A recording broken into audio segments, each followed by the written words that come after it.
ഈ കോഴിക്കോട്ടേക്ക് പോയാൽ അവിടെ ചാലിയത്ത് കോഴിക്കോട്ടിൽ നിന്ന് പെരുമ്പാമ്പിനെ പിടികൂടി എന്നൊരു ദൃശ്യത്തിലേക്കാണ് നമ്മൾ പോകുന്നത്.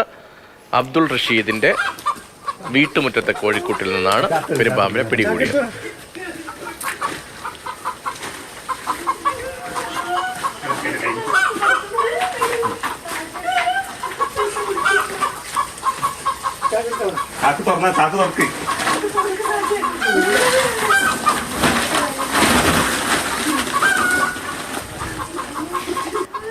നമുക്കിപ്പം രാഹുൽ കെ വി ചേർന്നുണ്ട്. രാഹുൽ, ഈ പെരുമ്പാമ്പിനെ ആരാണ് കണ്ടത്?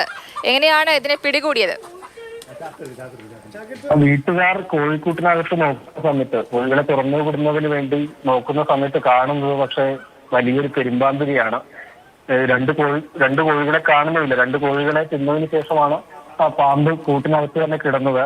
കണ്ട ഉടൻ തന്നെ ഇവ പാമ്പ് പിടുത്തക്കാരനെ വിവരമറിയിക്കുകയായിരുന്നു. പ്രദേശത്ത് തന്നെയുള്ള സലാം എന്ന പേരുള്ള പാമ്പ് പിടുത്തക്കാരനെയാണ്. പിന്നീട് അദ്ദേഹം വന്നാണ് പാമ്പിനെ പിടികൂടിയത്. ഒരു ചാക്കിലാക്കിയതിനു ശേഷം വനം വകുപ്പ് ഓഫീസിലേക്ക് കൈമാറുകയും ചെയ്തിട്ടുണ്ട്. പ്രദേശത്ത് ഉള്ള ഒരു അറിയപ്പെടുന്ന പാമ്പ് പിടുത്തക്കാരൻ കൂടിയാണ്. സ്ഥലങ്ങളിലേക്ക് പാമ്പിറങ്ങുന്ന സമയത്ത് നാട്ടുകാർ സഹായം തേടുന്നത് അദ്ദേഹത്തിന്റെയാണ്. വന്ന പാമ്പിനെ വളരെ പെട്ടെന്ന് തന്നെ പിടികൂടുകയാണ് ഉണ്ടായത്. പിന്നീട് അതിലേക്ക് ചാക്കിലാക്കി മാത്തോട്ടത്തുള്ള വനം വകുപ്പ് ഓഫീസിലേക്ക് കൈമാറി അതിനെ വനത്തിൽ തുറന്നുവിടുമെന്നാണ് വനം ഉദ്യോഗസ്ഥർ പറയുന്നത്. 25 കിലോയിലധികം ഭാരമുള്ള പാമ്പിനെയാണ് കോഴിക്കോട്ടിൽ നിന്ന് പിടികൂടിയത്. വലിയ പെരുമ്പാമ്പിനെയാണ് പിടികൂടിയത്.